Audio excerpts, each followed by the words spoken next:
when I was asked to cover There She Is, a Flash video series that I hadn't thought about for nearly 10 years. It brought back a lot. Primarily my college days, and first watching the sweet, heartbreaking romance on its home at Newgrounds. It felt important then, opening my mind up to Flash animation and its limitless potential as a storytelling medium. I'd played games on Newgrounds before, tough-as-nails platformers, stick-figure fighting games, and games where you could undress anime girls. But I'd never thought of it as a home for genuine, heartfelt, important animation. Originally a Korean comic book called One Day, There She Is an animation that has stood the test of time. The creators, Sam Baksa, took the malleable young art form and created something that felt fresh and exciting, and in the 15 years since its release, it's remained relevant, with its episodes always sitting near the top of Newgrounds' best of all time rankings, with millions and millions of views apiece. I remember getting really caught up in that first episode, from the arresting trumpets that heralded its opening, courtesy of the killer title track by the Witches, to its final saccharine moments. It took the trope of the star-crossed lovers for a spin, focusing on two individuals who shouldn't be together but find themselves loving each other all the same.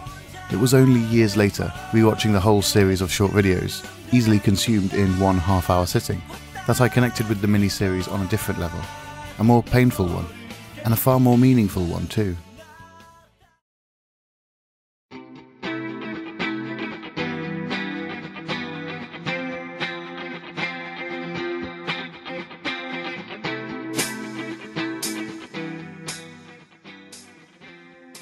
At its heart, There She Is about an atypical couple faced with the question, how do you respond to a world that responds to you violently? As the series progresses and the stakes are raised from episode to episode, the players making up the cast get hurt, either physically or emotionally, as the rest of society reacts to their relationship. They're presented here as bunnies and cats, but in our leads Nabi and Doki, we see all of humanity at once, and whilst it's easy to see the couple as simply interracial, every atypical relationship fits into their painful mould, struggling under the crushing weight of a socio-normative society, and how the narrow minds making up that majority views them as disgusting, perverted and wrong. The cat, Nabi, is someone who clearly cares what people think, and has been indoctrinated into their culture's segregationist society. Doki, the rabbit, simply doesn't care about such trite barriers to something as otherworldly as love, and passionately chases what they want, often with an aggression that belies a cute, sweet and innocent demeanour. Whilst Nabi initially spouts an archaic viewpoint about sticking with your own kind, Doki's earnest affection eventually wins out, and despite their own trepidation and a lifetime of rules, Nabi begins to fall for Doki. I believe that when Sam Baksa created There She Is, it was originally intended as a one-episode thing, but when it exploded in popularity, at home in Korea and neighbouring Asian countries, but also finding an adoring fan base in the West, they decided to use this newfound soapbox to deliver an important message. Over the 5-episode season, they explore the pain and loneliness of exiling yourself from your fellow man when you discover your fellow man to be petty and narrow-minded, of failing the ones you love because of the expectations of a backward society, of hurting someone you love to protect them, and that not being okay or fair or ever enough.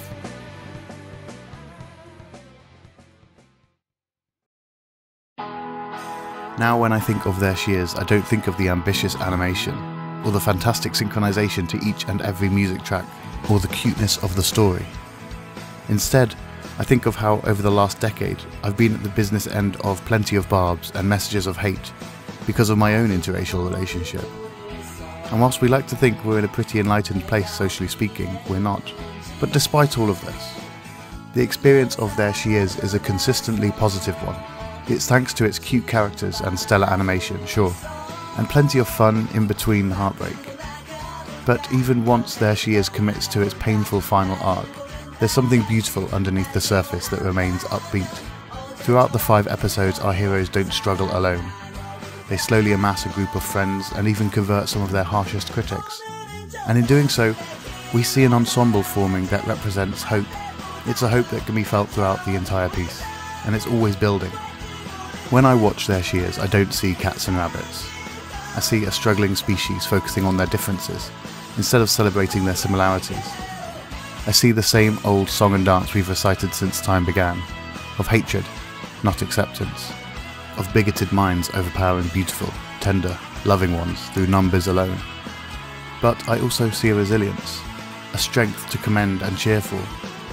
I see a people willing the world to change, and an earnest message of love, not hate, told in simple animation and wonderfully poppy music, told with rabbits and cats, right next to the violent stick-figure dismemberment simulators and the Love Hina dating game, and how somehow it transcended the decades since its launch and the cultures of the people watching it and just told a story about a rabbit who loved a cat, who shouldn't have, but did anyway.